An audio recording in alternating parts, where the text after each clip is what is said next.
സുമി,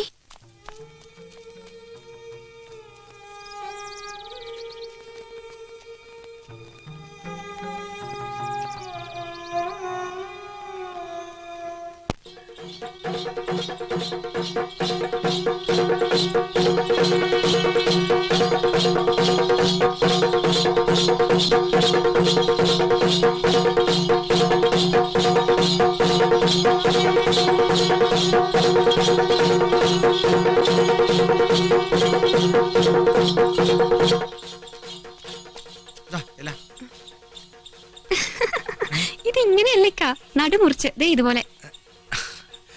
നമ്മക്ക് ഏർപ്പാടൊന്നും അറിയില്ലല്ലോ.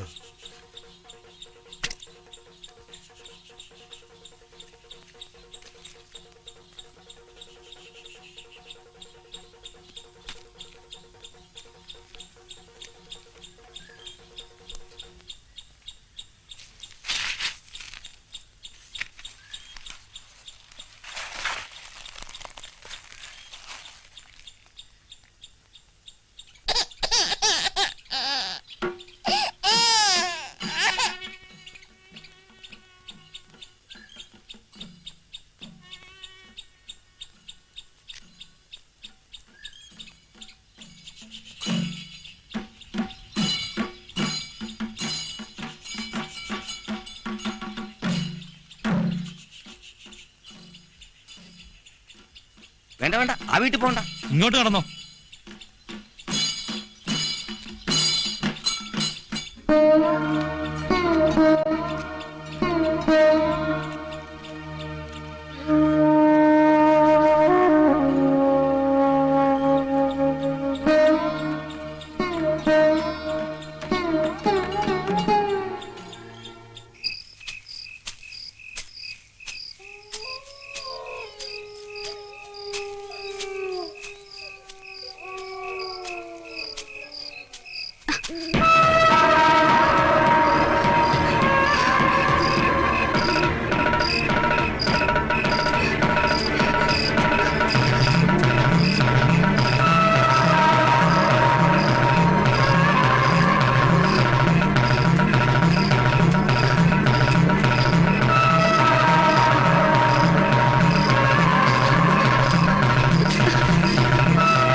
ഇവിടെ വന്നിരിക്കുകയായിരുന്നോ?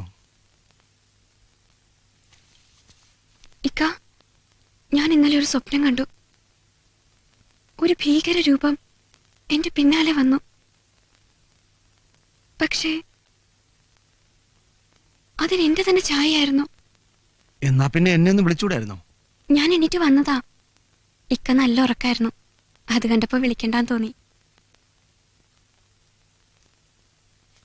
എന്തായാലും ഒരു ഡോക്ടറെ കാണണം. പിന്നെ തീയതി അടുത്ത് വരികയല്ലേ. ഇവിടുന്ന് എങ്ങനെ പുറത്തിറങ്ങും? ടൗണില് രേവതി ടീച്ചർ നടത്തുന്ന അഗതി മന്ദിരമല്ലേ, സീതയ്ക്ക് അവിടെ താമസിക്കാം. ടീച്ചറെ കുറിച്ച് ഞാനും കേട്ടിട്ടുണ്ട്. നാളെ തന്നെ ടൗണിൽ പോയി ഞാൻ ടീച്ചറെ കാണാം. എന്താ?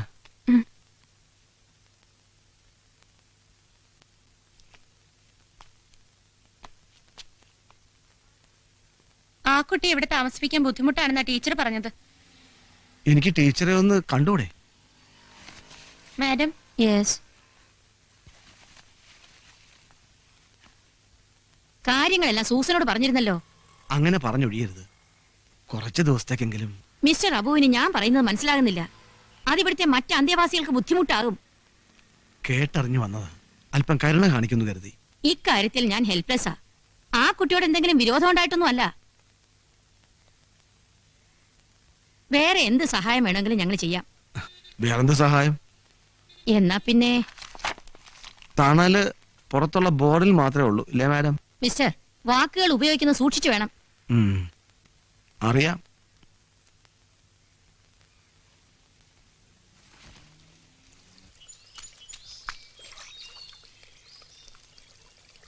എടാ ലോഹിദാസ് വന്നിട്ടുണ്ട്. ആരെ?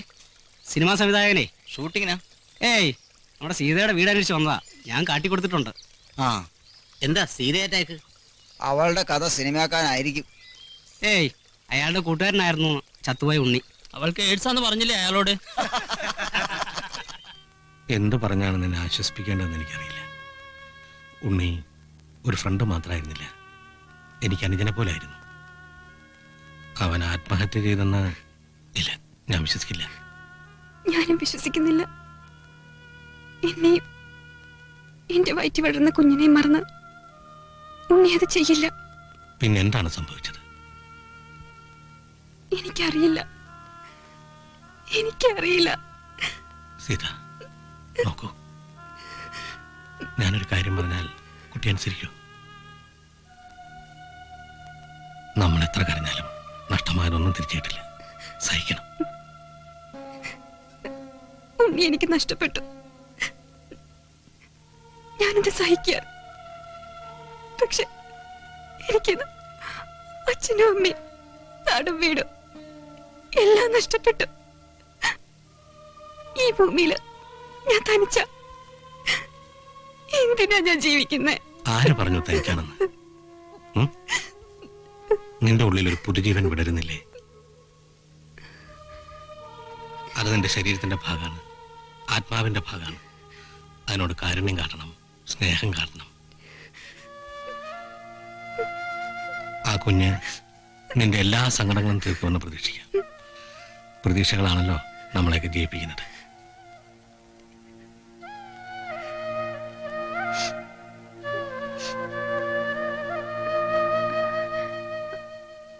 ഇവിടെ വരെ വന്നിട്ട് ഒരു കാപ്പി പോലും തരാൻ ഞാൻ മറന്നു. വേണ്ട, ഇപ്പൊ ഒന്നും വേണ്ട.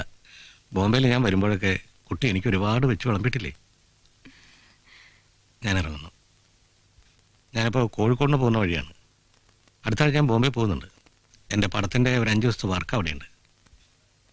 നമ്മുടെ ഷെരീഫ് കോട്ടപ്പുറം ഇപ്പോഴും ബോംബെ തന്നെ ഉണ്ടല്ലോ അല്ലേ? ഞാനവനെ കാണും. എനിക്കറിയണം ഉണ്ണിക്ക് എന്താണ് സംഭവിച്ചതെന്ന്. ഷൂട്ടിംഗ് കഴിഞ്ഞ് വരുമ്പോൾ ഞാൻ വീണ്ടും വരും. അതുവരെ ഞാൻ പറഞ്ഞ പോലെ എല്ലാം സഹിച്ച് നിന്റെ കുഞ്ഞിന് വേണ്ടി ജീവിക്കണം. എല്ലാം ശരിയായി വരും. സമാധാനമായിട്ടിരിക്കും.